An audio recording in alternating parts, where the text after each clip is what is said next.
The smaller your hand, the more advanced you become in Tai Chi, the smaller your hand movements become.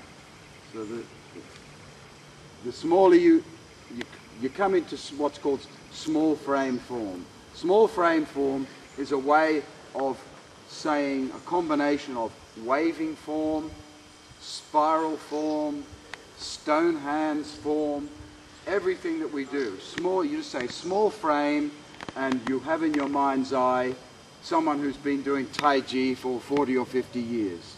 Correct Tai Chi. Some people are doing Tai Chi for 50 years and they're still doing this, mind you. But I'm talking about correct Tai Chi. And the more advanced you become, the smaller the movement becomes, because your internal energy movement is very small. People think, oh, here comes the energy. Oh, that energy just happened. Energy travels at the speed of light because it's just electricity anyway. And so as you become more and more advanced, the movements become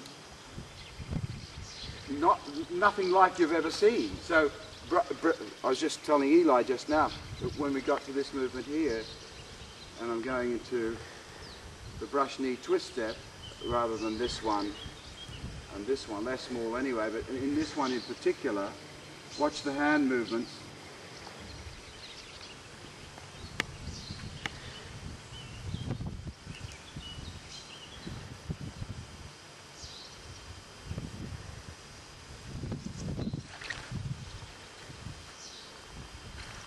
Now I can feel there's something in my hands now.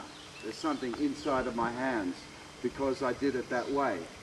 Or what was inside of my hands caused my hands to do that. I could not do it like that, you see? Because to do a large movement would be to detract my physical movement from my internal movement of energy. So as you become more and more advanced, that's what happens.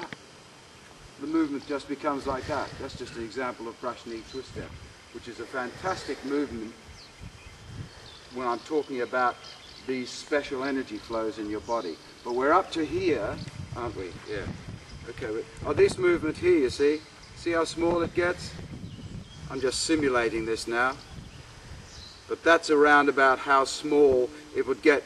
Just the wrists are moving. You're not doing this anymore. You're not patting up someone on the bum anymore. This is how I teach it to beginners or intermediate people. But this is how it would go. It's like the energy is just shooting the energy out through your hand like a wave.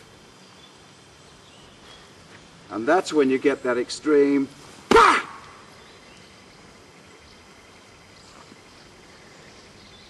Okay, this next movement here, I'll just do it at a beginner's level first. Weight forward a little bit. And remember the roll back we did when we first started? There's the roll back again.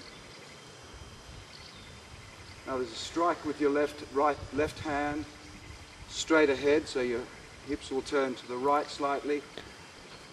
Elbow over your knee. You drop your weight down so that your shoulder does not come past your either side of your knee, and then as you come into the posture, you just come up. It's only about that much. You just raise your body up into the cow posture. Cow pasture. But when you're talking about the energy flow, of course, that movement there in particular, it's also a fantastic energy flow. I have hinted on this way back in some of my early videos as well, and in some of my early teachings I've hinted upon the fact that this movement here, I tried to get people to think about it being like you've got water on your hands and you're just splashing the water off at someone, you see, and that's at a very advanced small frame level, you see. That's exactly what, and that really more emulates the martial application of that posture, which is in fact, bah! That's what it is. bah, now you've got a head in here and break the neck. That's what you're actually doing to someone there. There's nothing to do with pulling anyone back or anything like that. So from here, up. Now you're going to roll back. Strike with your left hand so you see how the waist turns a little bit, not too much. And then you bring it back so your shoulder is over your knee. You drop your weight just about an inch and then allow your weight to come back up 1 inch to the normal position when you're in the cow posture. Okay, let's have a go at that. Thanks, Ben. Okay, let me take you on to Stork Spreads Wings, which has an interesting special energy flow. Firstly, just how we do it. From here, as soon as the fingertips get to here, that's when you lift your left foot off the ground. As you turn slightly, that's when your heel will come off the ground, you see?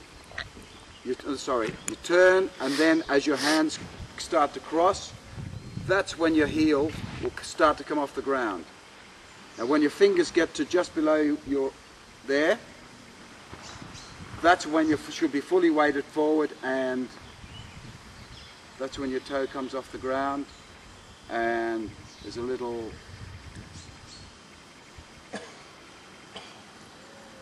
on the end of it.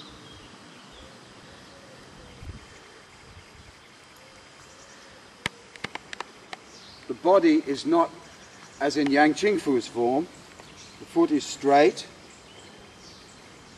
and this foot is on the outside of your heel, and your hips, your waist rather, is turned right to the front. It's turned right to the front. That's Yang Ching Fu's form though. Yang Lu Chan's form, when you come forward anyway, the foot should be turned in by the width of your big toe anyway. That's a correct bow stance. So it comes here.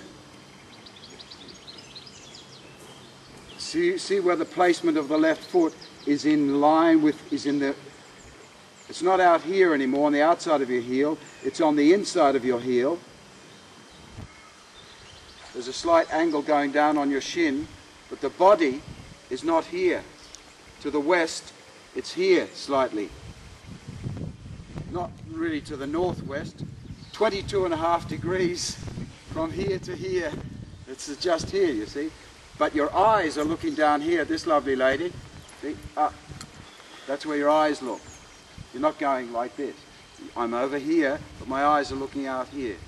So my nose is following where my coccyx is pointing, but my eyes are looking straight down here. So that's the correct placement of the feet for that toe stance. Okay, I'll just explain a little bit about this interesting energy flow. Because you're already in this posture here, and Stork Spreads Wings is one of those postures where there is apparently no weight change. Because your weight is already on the front foot, you simply pick your rear foot up, and where's the weight change? There doesn't seem to be any, you see, but there is. Because as you come up, your weight will go away from the sweet spot onto the kidney 1 point, which is, there's your big toe, and your next toe is just in there on your foot. It'll come forward, and then as you come into the posture, it sits back into the sweet spot again. So there's a weight shift forward and back during the whole of